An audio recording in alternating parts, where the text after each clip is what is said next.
Live and at large, it's the one 9/11 mystery that endures. World Trade Center building number 7. You hear that? Keep your eye on that building. It'll be coming down soon. They were not sure they were going to be able to contain the fire. And I said, you know, we've had such terrible loss of life. Maybe the smartest thing to do is pull it. And they made that decision to pull, and then we watched the building collapse. And so the first one was likely an accident, the second one was an attack, and the third was a declaration of war. The publication of the Bush memoir fills in some of what we did not know about 9/11.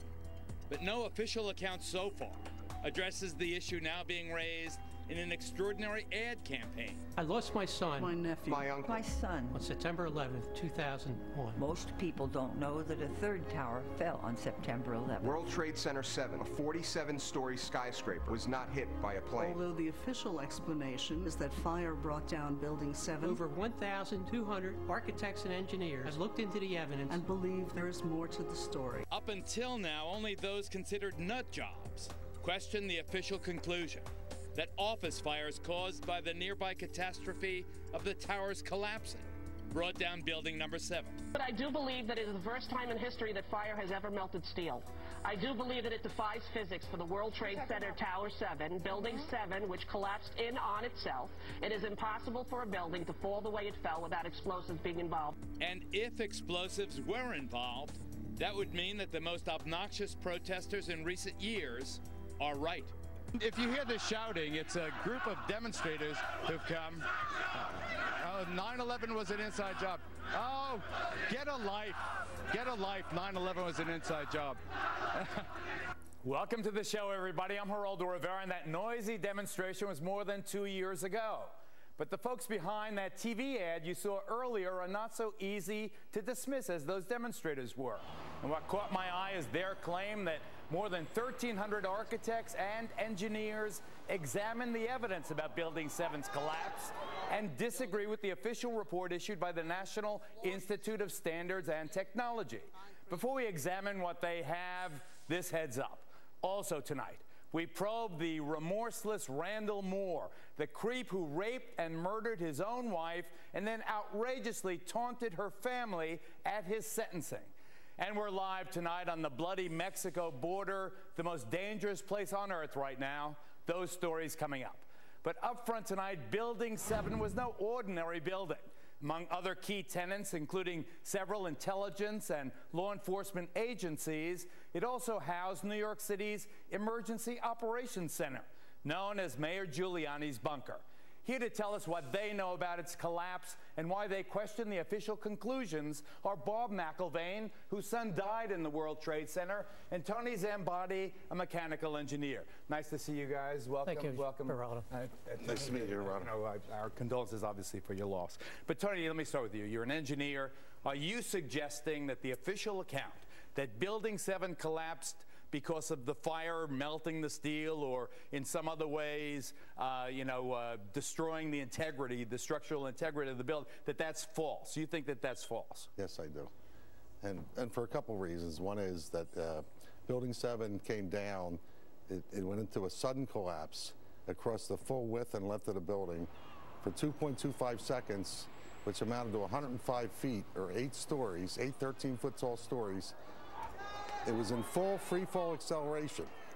That is impossible because in a natural collapse, columns would have to buckle. When columns buckle, there is a minimum resistance. It's asymptotic, if you know what that means. That means it never goes to zero. So it's impossible. You can't reach. So here's what I guess in layman's terms, to just get my hands here, Peter.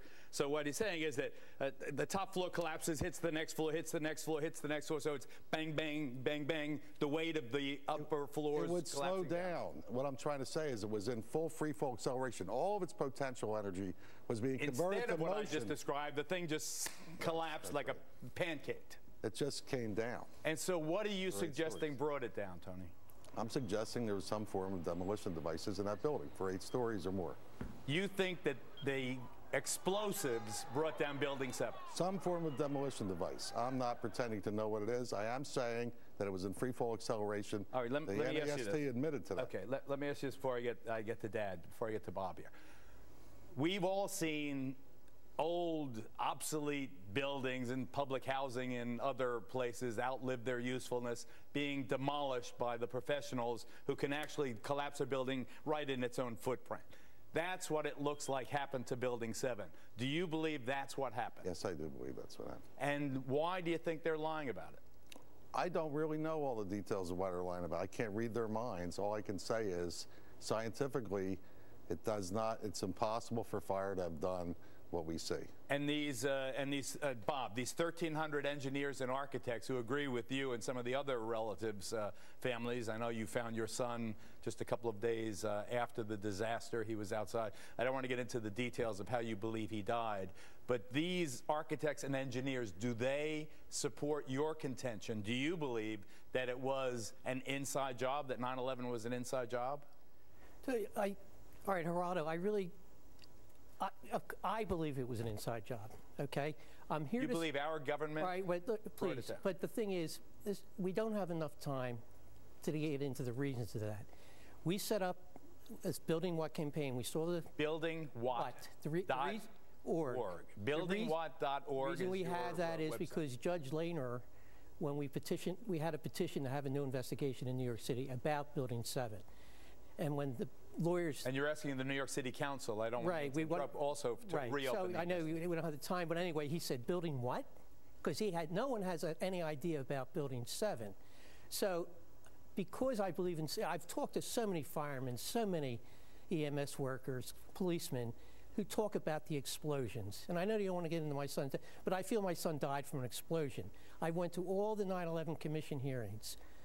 I've been researching this for 9 years. So what do you want? Let's get to the bottom line before we're out of time. I want truth.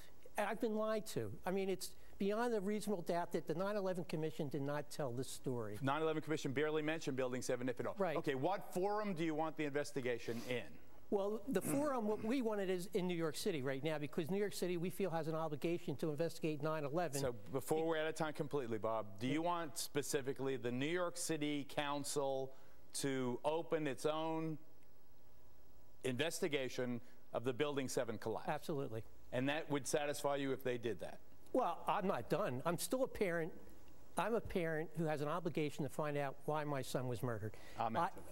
As far as this show and New York City, I want the investigation. That will not be sufficient enough. Your wound. I get that. And I'm going beyond that. But it's the beginning. Of course it's the beginning, but that's why I support this BuildingWhat campaign. Bob McElvain, we thank you. Tony Zambati, thank you very much. It is an intriguing topic. I certainly am much more open-minded about it than I was, and it is because of the involvement of the 9/11 families and all these engineers and architects.